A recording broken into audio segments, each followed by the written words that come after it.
All right, so I just purchased this probably not even I want to say a month ago, month and a half ago, for about close to $1,500.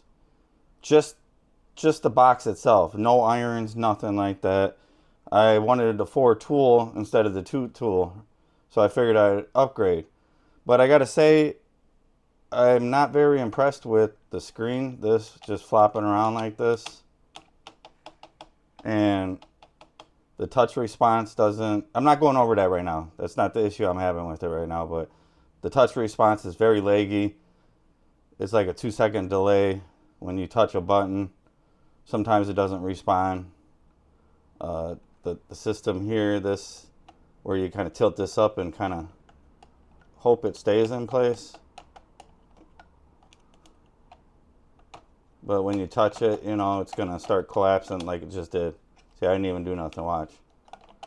So I'll put it right there. There, see? Doesn't work. It's not a good design. So, like, I don't want to say it's kind of cheap. Here's the old system. Nice and thick. Nice screen. You got a little adjuster here. It ain't going nowhere.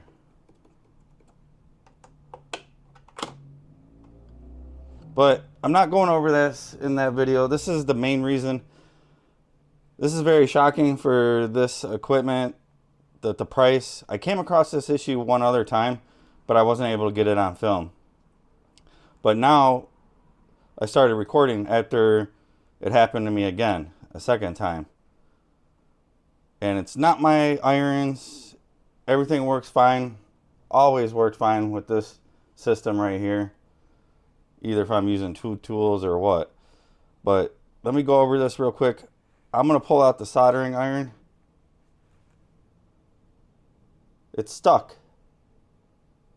It's not changing. It's saying it's in hibernation. Feel heat. And there we go. Put it back in the tool. Pull it out and see if it starts smoking. Yep, see it cooled down. But the screen's not changing. It's frozen. Like in a sense. Now the only way to kick it out of there, what happened is I ended up grabbing another iron. So I'm going to grab the second iron, right? Here we go. There we go. Oh yeah, and it doesn't save the settings sometimes on the first iron. It'll always go back to 330, the center, instead of the 300 that I have it set at. Alright, now look at it. It's showing port 2, right? Let's grab port number 1. There, it's working again.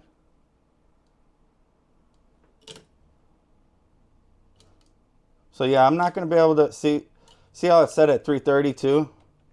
See how long it took to respond. But now it's working fine. You see that? There's a glitch in the system, a glitch in the matrix.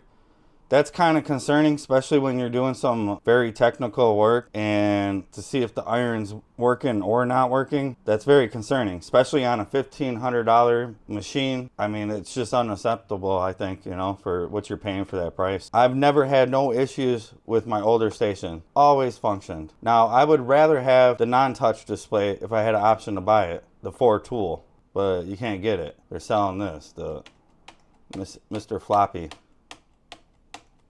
which it doesn't even, and you're touching the screen. Oh, there, now it's staying in place right now. And like I said, the touch screen, look at it. I just hit menu. Nope, it hit the other button. You see, and I pressed over there. See, I just pressed it.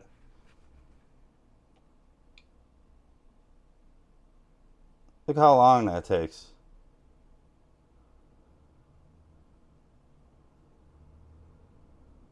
Let's go tools. 1, 2, 3. I mean, I don't really have to say anything, do I? Yeah, so I mean, that's a big concern right there, that it's not functional, it's getting stuck like that. Another YouTuber brought that up too.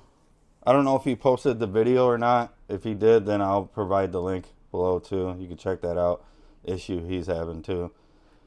And I guess he had one sent it in, get it repaired. I don't know. They're swapping out his unit, but yeah, this is happening on a $1,500 unit that I just purchased. I've never had no issues with the older design. Works flawless. Never had that issue before. The irons always work. This system is a little slower on response time. Obviously, you see the lagginess in the screen. I wouldn't put it past the software responding. Seems like this one was faster too. Now, I'm going to power this off. Let's power these both up at the same time. That's another thing.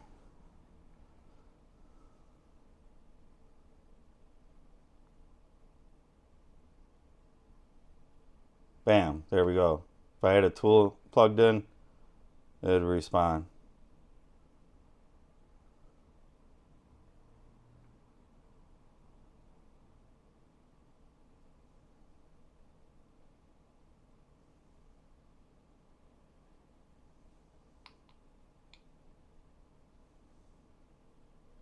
Then it says no tool inserted. And it takes a while to read the tools. Yeah, the boot time on them, big difference. The lagginess, it being stuck in hibernation. Like I said, the other YouTuber too, he had an issue where he has these units, but the newer ones, the newer version, but it's designed the same way. But he's having the issue where it's stuck in hibernation mode too until you pull out the second iron. And it basically allows you the screen to pop back up like it's working. But JBC, you guys need to fix this. You guys watch this video and address this, maybe with the software or something. The touch response on the screen, I don't know. That's a software issue. The hibernation issue is something big and needs to be addressed. I know you guys are subscribed to my channel, so hopefully you guys do watch this video. And I would like to have your feedback on this. I'll probably be contacting the local JBC team here in the United States and seeing how I could resolve this issue, because at $1,500, having it stuck in hibernation mode, sometimes working, not working, the iron, or it just being stuck on that screen.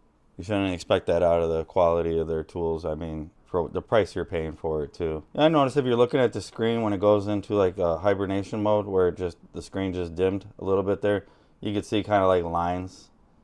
It's not as good as detail as this screen, I would want to say. I would say this one's a little bit better resolution. This one you can kind of see like lines. It's kind of weird. I don't know how to explain it. Like an old television. Like a CRT almost in a sense. But yeah, I hope you guys fix this, JBC. I'll probably do a follow-up video and see how they address this. And thanks for watching.